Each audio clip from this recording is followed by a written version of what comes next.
আদালতের স্থায়ী নিষেধাজ্ঞা অমান্য করে উচ্ছেদ অভিযান পরিচালনা করায় হবিগঞ্জের সাবেক জেলা প্রশাসক, অতিরিক্ত জেলা প্রশাসক ও 2 সহকারী কমিশনার ভূমিকে 1 মাস করে কারাদণ্ড দিয়েছেন আদালত। একই সাথে তাদের বিরুদ্ধে গ্রেপ্তারি পরোয়ানা জারি করা হয়েছে। আজ রোববার দুপুরে হবিগঞ্জের সিনিয়র সহকারী জজ তারেক আজিজ এই রায় ঘোষণা করেন। এ সময় আদালতে দণ্ডপ্রাপ্ত কেউই উপস্থিত ছিলেন না। মামলার সূত্রে জানা যায় 2007 সালের 25 ফেব্রুয়ারি হবিগঞ্জ শহরের চৌধুরী বাজার খোয়াইমুখ এলাকায় উচ্ছেদ অভিযান পরিচালনা করা হয়। এ সময় আদালতের স্থায়ী নিষেধাজ্ঞা ডিগ্রি থাকার সত্ত্বেও ওই এলাকার আব্দুল আজিজের ছেলে আব্দুল হামিদের জায়গায় উচ্ছেদ অভিযান চালায় জেলা প্রশাসন।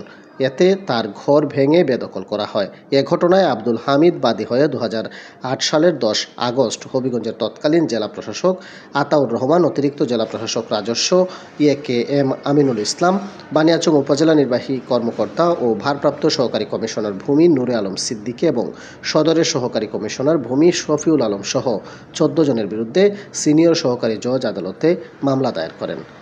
মামলার 17 বছর পর আজ আদালত হবিগঞ্জের তৎকালীন জেলা প্রশাসক, অতিরিক্ত জেলা প্রশাসক, বানিয়াচংয়ের ইউএনও ও হবিগঞ্জের সহকারী কমিশনার ভূমিকে 1 মাস করে কারাদণ্ড প্রদান করেন। একই সাথে তাদের বিরুদ্ধে গ্রেপ্তারি পরোয়ানা জারি করা হয়। পাশাপাশি বাদীকে তার জমি বুঝিয়ে দেওয়ার জন্য জেলা প্রশাসক ও পুলিশ সুপারকে প্রয়োজনীয় ব্যবস্থা নেওয়ার জন্য নির্দেশ দেওয়া হয়।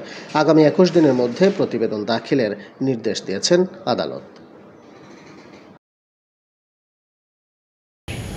যে 111 সময় আমার ওই আদালতের একটা চিরস্থায়ী নিষেধাজ্ঞা অমান্য হইয়া তৎকালীন DC Ataur Rahman, ADC A K M. Aminul Islam, সহকারী কমিশনার সদর শফিউল আলম আর নূরে আলম সিদ্দিকী, বানিয়াচুঙ্গের ভারপ্রাপ্ত সহকারী কমিশনার তারা আদালত আসলে অমান্য করে আমার একটা জায়গা থেকে উচ্ছেদ করে লাইছিল। এটারে বিভিন্ন জনের বাজার ফেরি ফেরিও করে বন্দোবস্ত দিয়েছিল।